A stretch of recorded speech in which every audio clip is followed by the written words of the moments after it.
Good evening అండి. నేను doctor Avinash తిప్పని. So చాలామంది అడుగుతుంటారు సార్, స్టమక్ ప్రాబ్లమ్స్కి ఎలాంటి ఇన్వెస్టిగేషన్స్ చేయించుకోవాలని. అంటే స్టమక్ అంటే నేను ఇప్పుడు మాట్లాడేది వచ్చి కడుపుకు సంబంధమైన ప్రాబ్లమ్స్. సో కడుపుకు సంబంధం ప్రాబ్లానికి చాలామంది అడుగుతారు సార్, దీనికి సిటీ స్కాన్ చేయించుకోవాలా, పెట్ సిటీ చేయించుకోవాలా, నాకు అల్సర్ ప్రాబ్లం చాలా రోజులు ఉంది అని వచ్చి అడుగుతుంటారు. సో కంగారు పడాల్సిన అవసరం ఏం లేదు. మీకు అల్సర్ సిమ్టమ్ అంటే ఈ కడుపు ప్రాబ్లం ఏదన్నా ఉంది అని డౌట్ఫుల్గా ఉందనుకోండి, అంటే కడుపులో నొప్పి రావడం కానీ, కడుపులో మంట రావడం కానీ, తేన్పులు రావడం కానీ, ఫుడ్ సరిగ్గా డైజెస్ట్ కాకపోవడం కానీ, ఆ తర్వాత మీ లైఫ్ స్టైల్ సరిగ్గా ఉండకపోవడం, ఎక్కువ టీ కాఫీస్, ఈ సాధారణంగా అంటే యంగ్ పీపుల్లో ఈ ప్రాబ్లమ్స్ చాలామంది we are regularly saying. So patient రాగానే ఇన్వెస్టిగేషన్స్ చాలా లేట్ అయిపోతాయండి, చాలా టెస్టులు చేసుకోవాలని కంగారు పడుతున్నారు. సో ఇలాంటి సిమ్టమ్స్ ఏదన్నా ఉంటే ఒకసారి మనం చేయించుకోవాల్సింది, స్టమక్ ప్రాబ్లమ్స్ కోసం మనం చేయించుకోవాల్సింది అప్పర్ జిఐ ఎండోస్కోపీ అంటాం.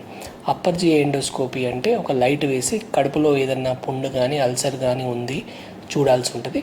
ఒకవేళ పుండు కానీ అల్సర్ కానీ ఉంటే ఆ ఎండోస్కోపీ టైంలోనే ఒక పీస్ కూడా తీయడం జరుగుతుంది.